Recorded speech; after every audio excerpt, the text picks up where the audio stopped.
Chapter 1. The correct person and communication. Synopsis. On the surface, expressing that you need to find the correct individual to be in a relationship with seems too obvious, but there is a richer meaning here. The right person has a different meaning for everyone. Most people mean an individual that they enjoy spending time with, someone who they have fun with and are attractive to them. All of those factors are crucial to having a good relationship, but they often do not last. In order for a relationship to work over time, you have to be with an individual who's aligned with your intentions and is supportive of your goals and ambitions. Choose and communicate wisely. You have to find the individual who has the same core values and morals as you. For instance, somebody who's expecting to start a family and whose values and morals are more focused around the home wouldn't be well matched with an individual whose core values and morals in life are thrill-seeking and adventurous.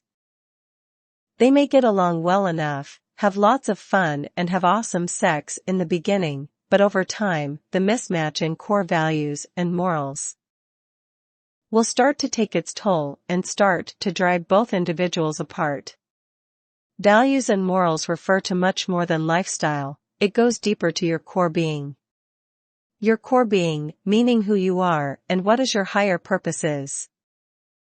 How can you decide what your possible partner's core values and morals are if you're just getting to know that individual?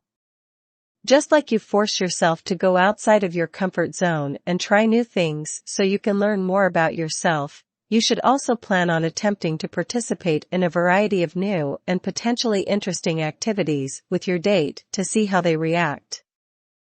Are they closed off and close-minded? Do they know who they are as people? Do they respond the same as you do in different situations? Determine their past by asking them about yourself first and then ask them to reciprocate. Your potential partner's behavior can generally be determined by past behaviors. You have believably heard this cliché being kicked around about all over the place: communication is the key. What does effective communication actually mean? How do you do it? Effective communication means two things. Understanding what the other individual is actually saying. Making the other individual realize what you're trying to say. It seems easy, but in reality it is terribly difficult because most of us do not address situations in a straightforward manner. Human interaction is filled up with codes and implications that can contribute to us being easily confused and misunderstood. Upsets and arguments can come about when two individuals are not interpreting each other the correct way. The first step in any effective communication is to be an active listener. This means listening carefully to what the other individual is saying and not what you assume they're attempting to say. Effective communication helps in arguing less and enjoying one another more. It helps to diffuse negativity and aggression and make your partner feel more appreciated and treasured. Above all, effective communication helps you realize what your partner wants and needs in a richer way. This ensures that you're making a conscious conclusion that you're with the correct individual. Chapter 2. Adaptability and compromise. Do it right. A lot of the time individuals fall in love and marry an individual who appeared right at the time, but as time goes on, both individuals evolve differently. Sometimes one person evolves while the other is stagnant, and before you know it, neither person even knows the other individual anymore. How can you differentiate if your relationship is adaptable? Adaptability is the spin-off of many other characteristics like flexibility, spontaneity, and loyalty. Begin by determining first whether you're a flexible, spontaneous person. Then determine whether or not your partner is spontaneous and flexible. Do you both have to have matters strictly planned out before you do it? Are you able to enjoy an experience together just by winging it? Is a successful relationship significant to both of you? Do both of you come from a setting where both parents are still together? These are great signs of commitment. Also see how the other person reacts to bad news. Does he or she freak out and take it out on you? Or they do seek constructive ways to resolve the issue? These are all signs to help guide you in recognizing how adaptive your relationship is. An adaptable relationship is one that can stand the test of time. A relationship requires two individuals working toward one outcome, good. Occasionally one person wants to do one thing, while the other individual has something else in mind. How the pair responds and handles compromise goes a long way. The way people respond shows how they'll deal with the relationship in general. Compromise is more than just communicating, it's an attitude. Compromise precludes any hint of selfishness or self-importance on the part of any one person. To rephrase, a relationship can't be successful if either one of the individuals is selfish or egotistic. Since compromise fundamentally requires making a personal sacrifice for the relationship's better good, it's the antithesis of selfishness or self-importance. This does not mean that you desert any form of personal identity, but rather that you do not forfeit the good of the relationship on behalf of that individualism. That's a fine line to walk. How can you tell if there's a suitable level of compromise in your relationship? Take a look at some of your latest interactions. Do you perpetually find yourself doing only whatever your partner wishes? Do you seldom pursue activities with your partner that you recommended or initiated? Is it ever a case of my way or the highway with your partner? If so, you have distinctly found yourself in a distracted relationship with little or no compromise. This is a rough situation to improve since most stubborn, selfish, narcissistic individuals are impossible to change unless they recognize these negative aspects of their personality and actively want to change themselves. All the same, what you are able to do is keep away from these kinds of individuals in the first place. Make certain that the individual you're dating respects fairness and compromise just as much as you do.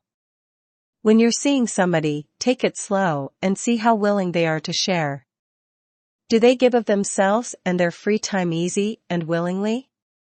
Are they concerned with your opinions and standards? Are they comfortable with agreeing to disagree? Somebody who's constantly trying to prove a point and thinks they are always right is someone who is poor at compromising. Chapter 3. Regard and excitement. It has to be right. Somebody who claims to love another individual while at the same time is putting them down, degrading or insulting them is an abuser who does not genuinely love the other individual, but needs the other individual for their own self-fulfillment. Take a close look at how your partner discusses things in front of you and to others. Do they praise you to everybody they meet or pick at you and make you look bad? Pay close attention to the things they say and the way they respond to your needs and wants. Somebody who does not have respect for you is more concerned with what they get out of the relationship than what they can offer you. A successful relationship is meant to be a long-lasting dot, but as time goes on, both partners have become accustomed to one another and routine and monotony sets in. Pretty soon both people start feeling tired with one another and look for exits out of the relationship. How do you keep this from going on? When something has become monotonous, it is because it's always the same, incessant and never changing. Even things that were once arousing and pleasurable can become boring if repeated. There can be such a thing as too much of a great thing. How can such monotony be extinguished? It can be eliminated easily by bringing in a steady flow of change into the sexual part of the relationship and don't let things become too much of a routine. Sure, a few things will always be routine, such as waking up in the morning, having breakfast, taking the commute, going to bed early enough to get some sleep for work the next day. However, life is often outlined by its highlights, not by the monotone of daily existence. Should you mix up your week with your partner with stimulating and fresh activities which break up the routine?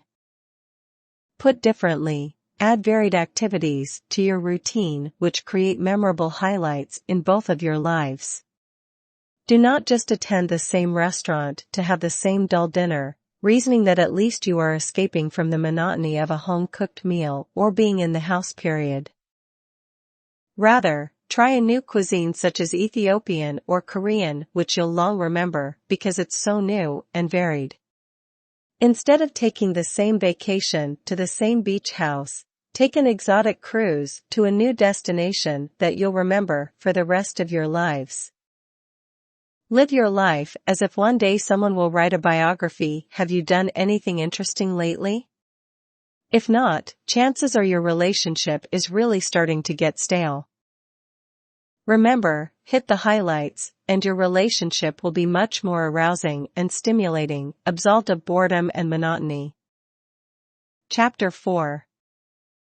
Alone time and discipline. Good thoughts. As previously stated, you want to avoid too much of a good thing, because it spoils and becomes bad. Excessive arguments and feelings of being smothered and boredom are all symptoms of spending too much time together. We all need our alone time. We all need time as individuals, apart from our lovers, being with other people, or just alone. It helps us to regenerate and come back to our lover or others with a fresh perspective. It helps to make sure that we do not close off the inputs from the rest of the world and adopt blinders which shrink, instead of expand our world. It helps you to see where you stand in the relationship and what can be done to improve it. One reason that we are usually able to give advice to other people, but can't see the answers for ourselves is that we are too deep inside our own situation to be able to see all of it as it is. By having enough alone time and being able to step outside of the relationship, we are better able to be more objective about it and see it in its full totality to have a better understanding of what it truly is. All successful relationships require balance. Keeps a level of balance regarding the time you spend without your partner, and the time you spend with your partner will be that much more fulfilling. Everybody is acquainted with the famous tale of the tortoise and the hare.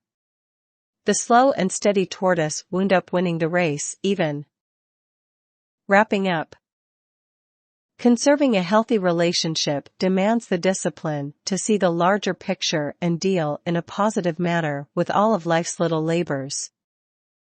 It demands the discipline to handle our temper when our partner makes us crazy with frustration, the discipline to turn a blind eye to our spouse's errors, and the discipline to push ourselves to adopt an optimistic mindset even when things seem confused.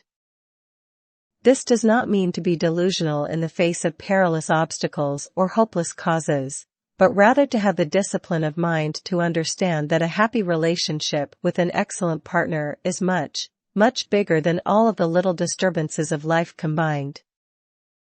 Once you know who you are and what you're looking for in a partner, and once you know that you've found yourself with a great individual, that you see yourself spending your life with that person through good times and bad, then that understanding, that trained mentality will keep you moving full speed ahead on the right track no matter what obstacles come in your path in the marathon of relationships and life.